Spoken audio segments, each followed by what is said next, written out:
a pink stocking. A dull, rainy day. The sky is completely covered with heavy clouds, and there is no prospect of the rain ceasing. Outside, sleet, puddles, and drenched jackdaws. Indoors it is half dark, and so cold that one wants the stove heated. Pavel Petrovitch Somov is pacing up and down his study, grumbling at the weather. The tears of rain on the windows and the darkness of the room make him depressed. He is insufferably bored, and has nothing to do. The newspapers have not been brought yet. Shooting is out of the question, and it is not nearly dinner time. Somov is not alone in his study. Madame Somov, a pretty little lady in a light blouse and pink stockings, is sitting at his writing table. She is eagerly scribbling a letter. Every time he passes her as he strides up and down, Ivan Petrovitch looks over her shoulder at what she is writing. He sees big sprawling letters, thin and narrow, with all sorts of tails and flourishes. There are numbers of blots, smears, and finger marks. Madame Somov does not like ruled paper, and every line runs downhill with horrid wriggles as it reaches the margin. "Lidochka, who is it you are writing such a lot to?"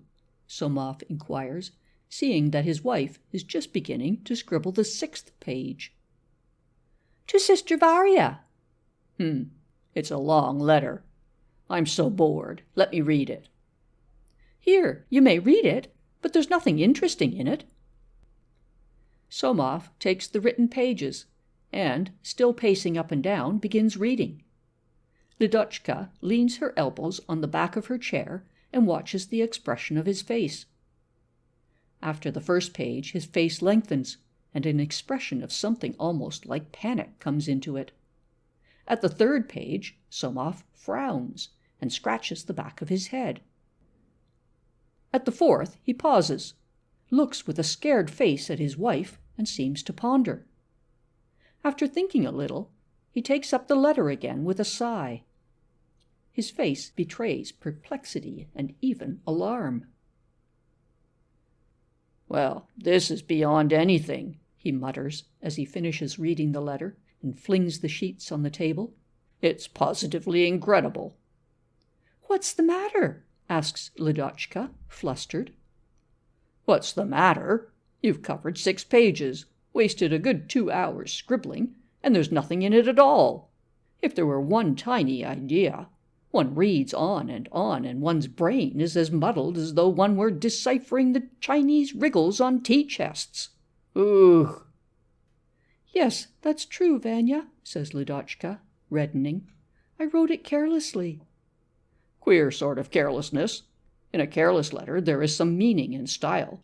There is sense in it, while yours, excuse me, but I don't know what to call it. It's absolute twaddle. There are words and sentences, but not the slightest sense in them. Your whole letter is exactly like the conversation of 2 boys. We had pancakes today, and we had a soldier come to see us. You say the same thing over and over again. You drag it out, repeat yourself. The wretched ideas dance about like devils. There's no making out where anything begins, where anything ends. How can you write like that?" "If I had been writing carefully," Lidochka says in self-defense, "then there would not have been mistakes." "Oh, I'm not talking about mistakes. The awful grammatical howlers. There's not a line that's not a personal insult to grammar. No stops nor commas, and the spelling, brr. Earth has an A in it, and the writing, it's desperate. I'm not joking, Lida. I'm surprised and appalled at your letter. You mustn't be angry, darling, but really, I had no idea you were such a duffer at grammar.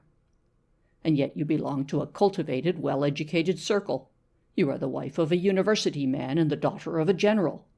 Tell me, did you ever go to school?" "What next? I finished at the von Mebke's boarding school."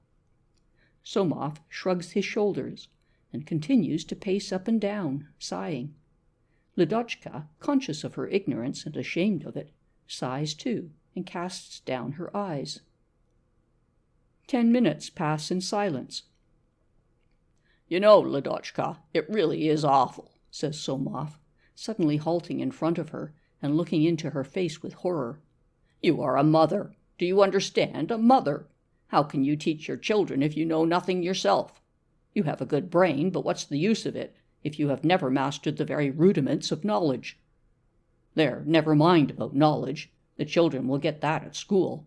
But you know, you are very shaky on the moral side, too. You sometimes use such language that it makes my ears tingle. Somov shrugs his shoulders again, wraps himself in the folds of his dressing gown, and continues his pacing. He feels vexed and injured, and at the same time sorry for Ladochka, who does not protest, but merely blinks. Both feel oppressed and miserable. Absorbed in their woes, they do not notice how time is passing and the dinner hour is approaching. Sitting down to dinner, Somov, who is fond of good eating and of eating in peace, drinks a large glass of vodka and begins talking about something else. Ladochka listens and assents, but suddenly over the soup her eyes fill with tears and she begins whimpering. "It's all Mother's fault," she says, wiping away her tears with her dinner napkin. "Everyone advised her to send me to the high school, and from the high school I should have been sure to go on to the university." "University, high school," mutters Somov. "That's running to extremes, my girl. What's the good of being a blue-stocking? A blue-stocking is the very deuce. Neither man nor woman, but just something midway, neither one thing nor another. I hate blue-stockings. I would never have married a learned woman." "There's no making you out," says Ladochka. "You are angry because I am not learned, and at the same time you hate learned women. You are annoyed because I have no ideas in my letter, and yet you yourself are opposed to my studying." "You do catch me up at a word, my dear," yawns Somov, pouring out a second glass of vodka in his boredom. Under the influence of vodka and a good dinner, Somov grows more good-humored, lively, and soft. He watches his pretty wife making the salad with an anxious face, and a rush of affection for her, of indulgence and forgiveness comes over him. "It was stupid of me to depress her, poor girl," he thought. "Why did I say such a lot of dreadful things? She is silly, that's true, uncivilized and narrow, but there are two sides to the question, and audiatur et altera pars. Perhaps people are perfectly right when they say that women's shallowness rests on her very vocation. Granted that it is her vocation to love her husband, to bear children, and to mix salad, what the devil does she want with learning? No, indeed." At that point he remembers that learned women are usually tedious, that they are exacting, strict, and unyielding. And on the other hand, how easy it is to get on with silly Ladochka, who never pokes her nose into anything, does not understand so much, and never obtrudes her criticism. There is peace and comfort with Ladochka, and no risk of being interfered with. "Confound them, those clever and learned women! It's better and easier to live with simple ones," he thinks as he takes a plate of chicken from Ladochka.